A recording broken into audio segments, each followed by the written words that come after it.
Okay, yes, my not first proper review, but first review of a sort. And yes, chosen LuckyStar. It's very much a love or hate anime. You have to give it some room to not be that exciting, because it is a show about nothing, and that was how it's advertised. It hasn't fallen down there. But most people think a show about nothing. How can something be a show about nothing, especially in anime? And it really is. I mean, it's Relation as a manga dio. They both came from the same place, the 4-panel comic that you get in newspapers.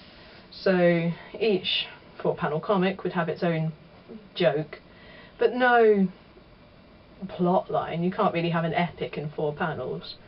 So that's where they came from, and that's a bit why they both don't have a plot. As a manga dio, however, made the transition from comic to anime very well.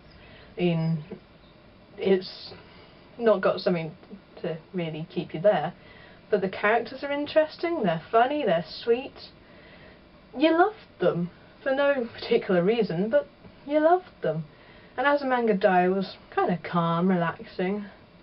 It was nice in between all the hyped up mecha shows. LuckyStar, however, has not made that transition quite so smoothly. The shows do come across very build up, punchline, build up, punchline, build up, punchline, finish.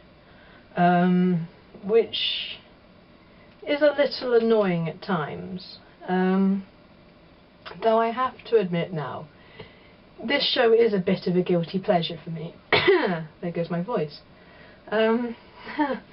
It is a bit of a guilty pleasure for me. You see, I have a massive computer screen. I don't have a TV, I overcompensate, what can I say? So, yes, massive computer screen. Have to turn your head to look at all of it. It's amazing, I love it. But it makes doing one thing a little boring, should I say? So anyway, I like to split the screen in half and have one side as some kind of video, TV show, anime, review or whatever, and the other half of doing what I'm doing, gaming, coursework, whatever.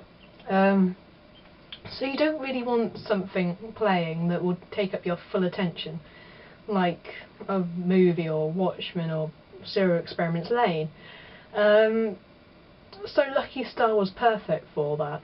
It doesn't really take much of your attention. Even if you forget to watch it for a while, you haven't missed anything. So it was good for that, and I enjoyed it. However, if you're just going to sit down and watch it, it's not going to hold your attention for very long. The opening the opening is something.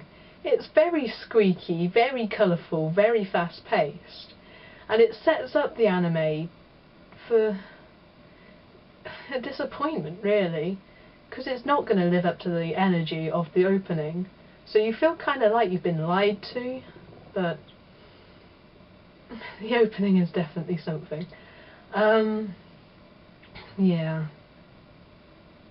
But yes, the first episode, which obviously if you're going to watch it, that's the first thing you're gonna see, is such a bad introduction to it.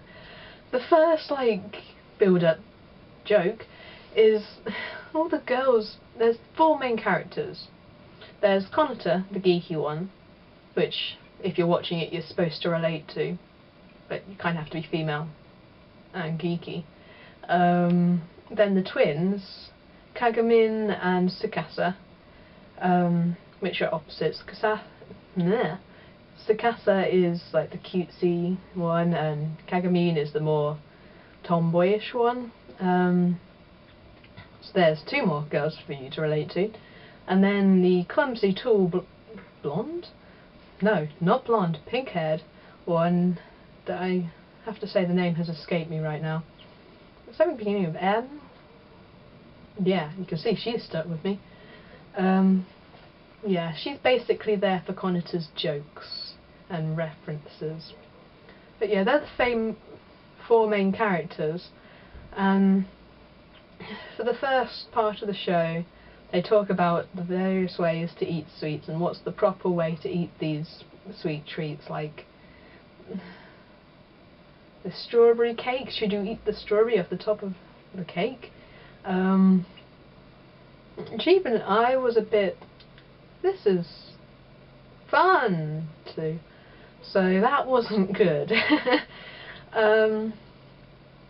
Yeah, but the jokes do get funnier.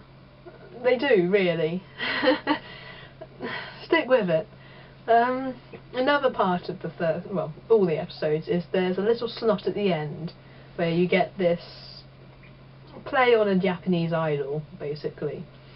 And she basically, yes, makes fun of the Japanese idea of the idols having to be cutesy and young and